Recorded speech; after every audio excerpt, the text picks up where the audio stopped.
Sanibonani Limis, ngiyanamukela kwesifundo sethu sanamhlanje. Namhlanje sizofunda ngamabizo and those are nouns in English. Let's get into it. Before we begin with our lesson today, I want us to go through the lesson outcomes. So impumela yesifundo.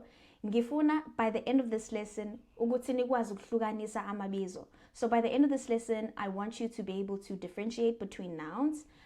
Ngifuna ukwazi ukwakha amabizo, so understanding how certain nouns are formed, and ngifuna ukwazi ukuthomula amabizo endatsheni. So I want you to be able to extract nouns from a story or a sentence by the end of this lesson. Okay, let's move forward. Yini ibizo? So what is a noun? Amabizo amagama asetshenziswa ukubiza abantu, izindawo, izilwane, izinto noma imiqondo engabonakali. So nouns are words that are used to name people, places, animals, things, or abstract concepts.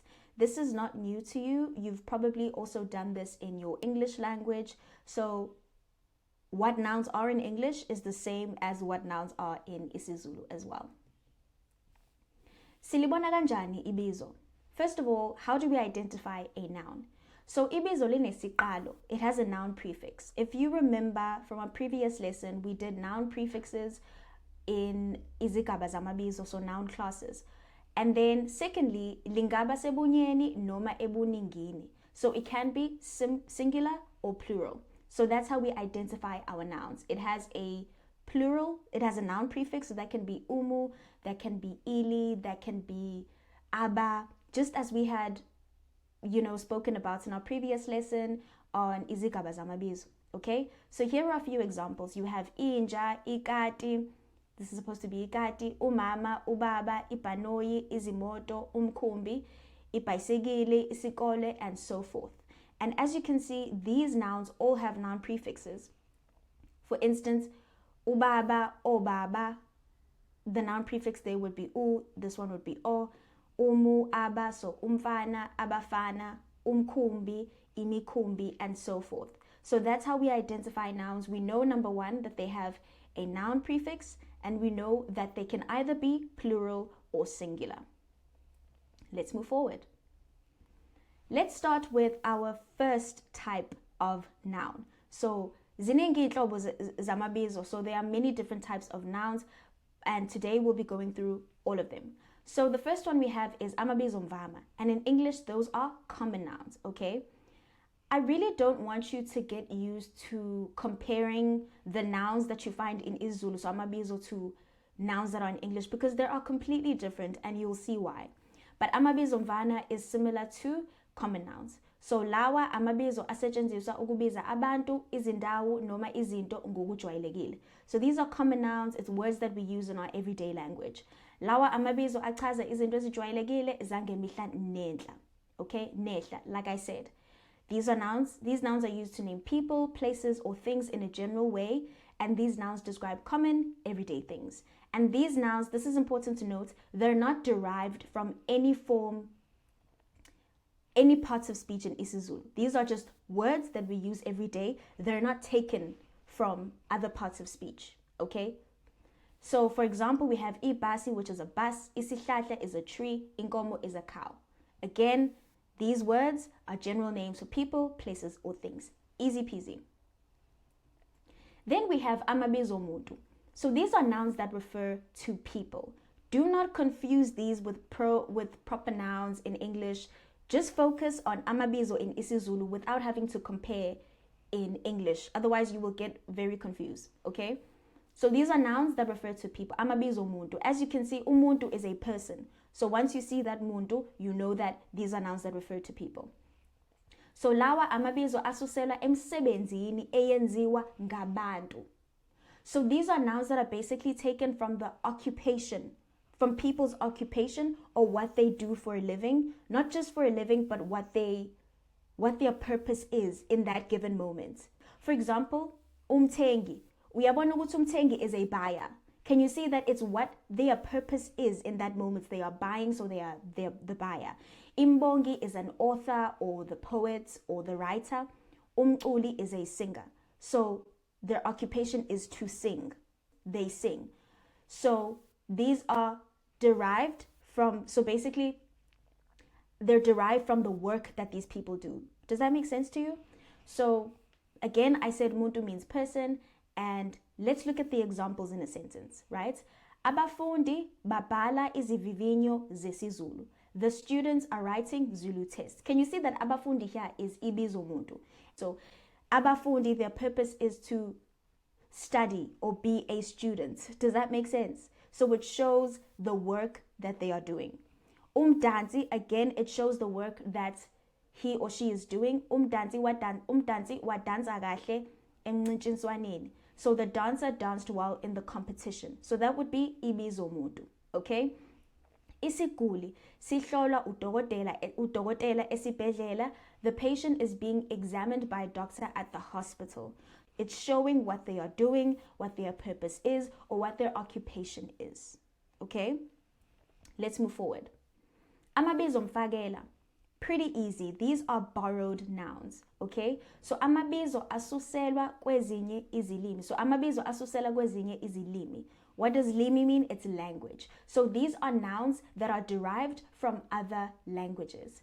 Fakela means to put or to place or to replace or insert. So that's how you can remember what kind of noun it is. Fakela is to input or to insert. So we have just inserted a word from a different language. We've borrowed it. It's not stolen, we've borrowed it. Okay?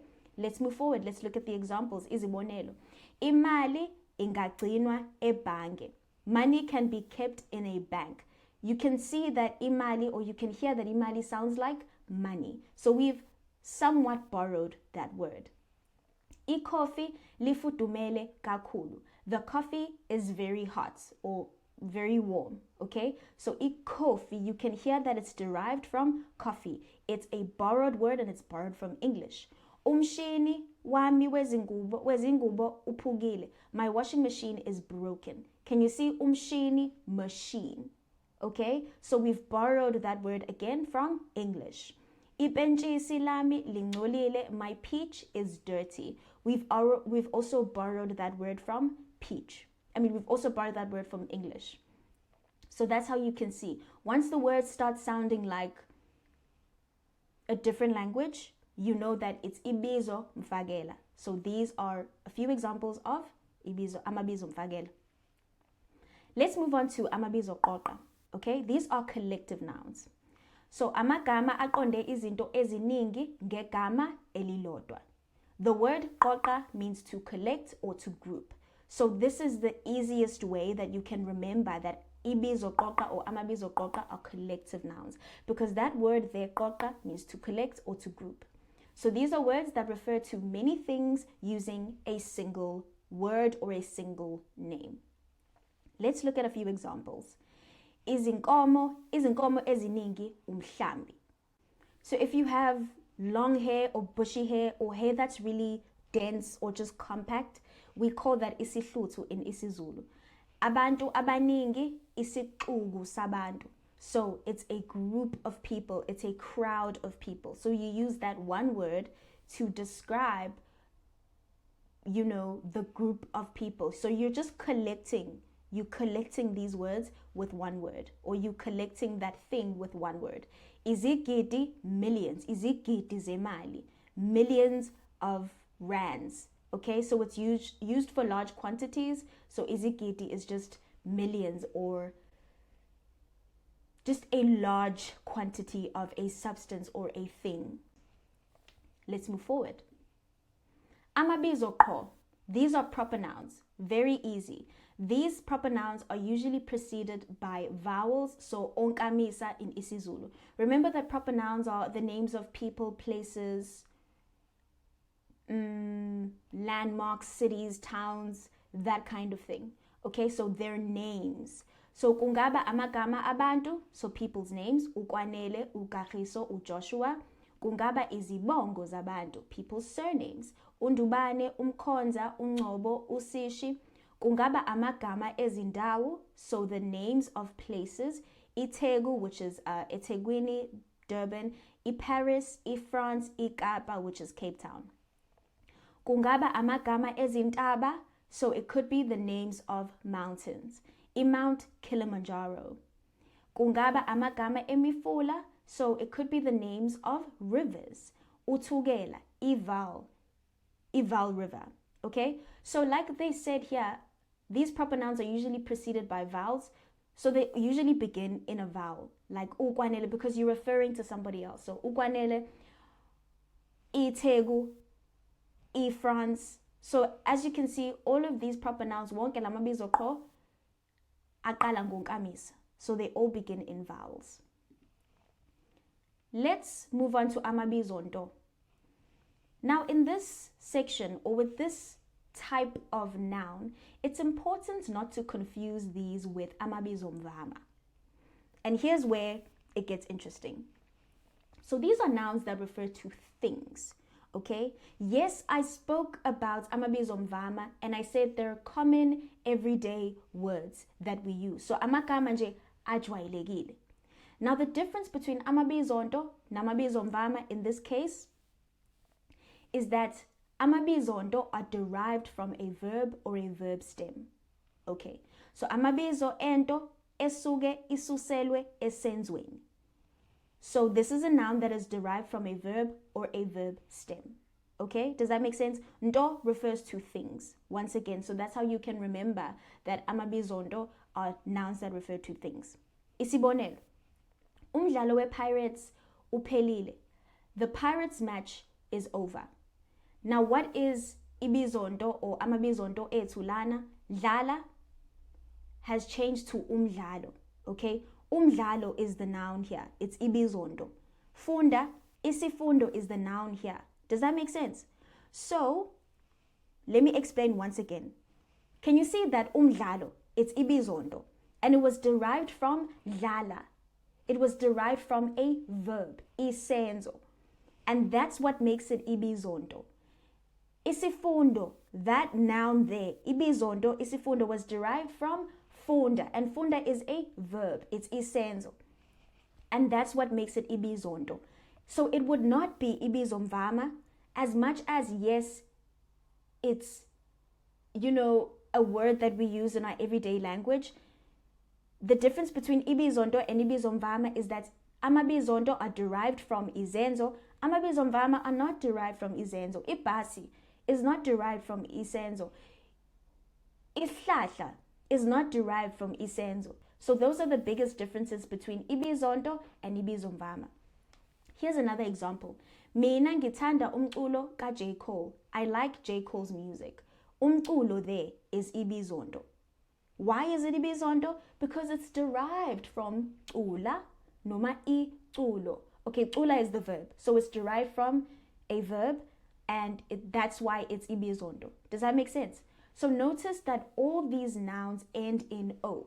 That's very important. That's a trick that you can use for when you're given a question and they're asking you to, you know, circle or underline, or basically just state what kind of ibizo that word is. If it ends in an O, you can kind of tell that it's ibizonto. Obviously, you have to use your own discretion. You have to use what you know to determine. But umdlalo, isifundo, umculo, wonke amabizonto tend to end in O. Let's move forward. Then we have amabizonqube. Okay? First of all, ukuxuba. Uba is to mix. Okay? It's to mix or combine. So amabizo akhiwe ngezingcezu zenkulumo.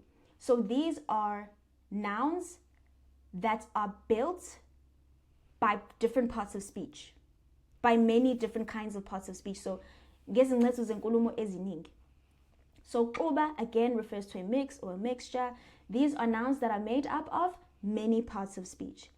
Izibonelo, umtholampilo, that's a clinic. Indizamshini is an airplane. Inkomazi is a female cow. So can you see ukuthi umtholampilo is divided into two different words. So you have here, you have umthola, okay? It's to, ukuthola is to get or receive. Mpilo is life. So you can deduce from what I've just said that this word probably means to get life. And where can I get life? Where can I get health? That's at a clinic or a hospital. Does that make sense? Thola is to receive or get, that's a verb. Mpilo is life, that's a noun. So this word, for us to have formed this word, we got two different words from two different parts of speech. Izingcezu zenkulumo ezimbili, izenzo nebizo. Does that make sense? That's why ku amabizonqube, because we mix different words together to get one word. Uthola is one word, mpilo is a different word, so we use two different words to get one word. That's why it's amabizonqube, and you find them, basically they're built by combining different words from different parts of speech. Okay? Indiza mshini, ukundiza is to fly. Mshini is a machine. So you already know, okay, it's a flying machine, so it's an airplane. Inkomo is a cow. Kazi, that word kazi refers to a female or a woman, okay? So you already know, okay, female cow, that must be, a female cow. Does that make sense? Like I broke it down here as well. I said thola is a verb, impilo is a noun, umtholampilo is a hospital or a clinic. So amabizonqube are words that are derived from different parts of speech, but the most important thing to note is that they're made up of two different words. That's why siyaquba, we are mixing. Okay? Let's move forward. Nasi sinye isibonelo. Umfana is ibizo, futhi is ihlanganiso. It's a conjunction. So two different parts of speech, okay? And that word becomes umfana futhi. So it basically means boy again, but it's actually a name that's given to boys in Isizulu. Baningi abantu who are named umfana futhi. Does that make sense? So this is another example of ibizonqube, umfana futhi. Then we have Amabizo Angabonakali. So these would be abstract nouns in English, right? Lawa amabizo angabonakali futhi abhekisela emizweni, izimfanelo noma izimo. Okay? These are nouns that are abstract and refer to emotions, qualities, or states. So these are things that we can't touch. They're not tangible. They're what we feel, or different qualities that we have, or different states that we're in. Okay? Nazi bonel, uthando, it's love. We feel love, but we can't touch love. Ubuqotho, that's honesty. Honesty is a quality that we can have, right? We can be honest people. Injabulo, we feel injabulo. We feel happy, okay? But we cannot touch it. So amabizo angabonakali, because our bonakali, we can't see them, we can't touch them. They're just abstract. We feel them, or they're part of who we are.